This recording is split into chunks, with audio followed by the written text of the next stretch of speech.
George Santos might have expected that when he went on Fox News to talk to Sean Hannity, it was gonna be an easy peasy interview about his recent commutation.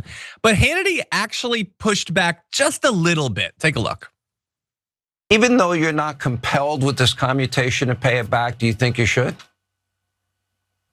You know, Sean, I've put a lot of thought into that, and I've spoken to my legal team, and I think that the right thing to do is to explore a way to make it right. Part of actually squaring away with everything that's happened in my life is to start fresh, and starting fresh, if it means we find a way to do it, sure. I just want to make sure that the record reflects, Sean, not obfuscating or deflecting, is that 85% of that sum would have gone to the National Republican Congressional Committee. Well, you know, Shannon, I've thought about it a lot, and I've thought about a great way to do a fresh start would be to not give anything. I thought about money and how they could have it or I could have it. And I think I like it better if I have it, actually. So I'm kind of surprised, jokes aside, that Sean Hannity would ask that at all. And I'm glad he did, because George Santos, he could not do these interviews. Like, that's a possibility. If he knows that he is going to refuse to do anything to pay back those he's defrauded, he could just stop going on the news for like a day, but he needs it. He needs the attention. And so he's going to keep going on there, and he's going to keep revealing that, no, it's a fresh start in that I got commuted, man. I don't have to do any of this, and I will never ever do anything that I am not required to do legally. So anyway, he also wanted credit for not obfuscating there, but he is kind of obfuscating the fact that he's not gonna pay it back. So Hannity had a follow-up. You talked about, well, the money is actually, the Republican committee, blah, blah. That's all technically true, but ultimately all that money came from people. So that money that you pled guilty to came from people. And I would think, I don't know, if you're really serious about this God thing, I think you gotta go there. To me, I think that would be the important first step. Doesn't mean you're gonna be able to make all that money. I know you're back doing greetings online and so on and so forth, and I hope you're successful. And I hope you're successful in all your business, but I think I hear too much obfuscation in your voice. Am I wrong? Part of actually repenting is accepting that you did this to yourself. And that's why I'm moving forward, and moving forward, I'll do the best I can to make what's right and make those right decisions. You said the right and godly thing to do. I think that would then therefore make that answer is you should be compelled to do it in your heart. Forget about what the government says. I love the idea that a guy who you only know exists because of how much he lies is like, yeah, I like God now. God is great. I'm gonna repent. Cause he knows, man, if you wanna grift people, what is the best grift to do? With the best success rate? It's pretending to be Christian. That's always been a winner, and so he's landed on that. By the way, if he really cared about the God thing, as Sean Hannity says, I love when Sean Hannity sounds like me when talking about Christianity. Why would you have to be compelled by law to do it? Sorry, why would you have to be compelled by man's law to pay it back? You answer to a higher power now. What does the law have to do with it? Why does thou shalt not steal is pretty freaking clear. Why are you not paying restitution?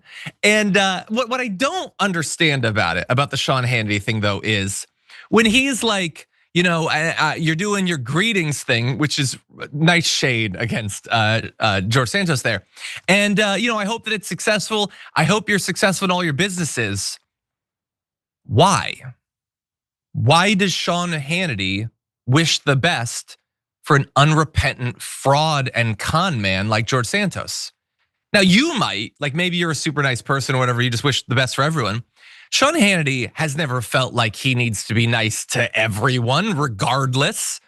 Why do you wish the best for a guy who ripped people off, told vicious lies about the Holocaust, ripped off a dude trying to save his dog's life, and then managed to parlay his lies into being a fraud, basically identity theft, to get into the halls of power is finally dragged down in a system where it is so rare that there's justice against our elites. And then Donald Trump swoops in and lets him loose. And understand, he has no hard words, Sean Hannity, for Donald Trump for doing this, for allowing him to just, continue to screw over these people that he robbed. Sean Hannity doesn't care about that.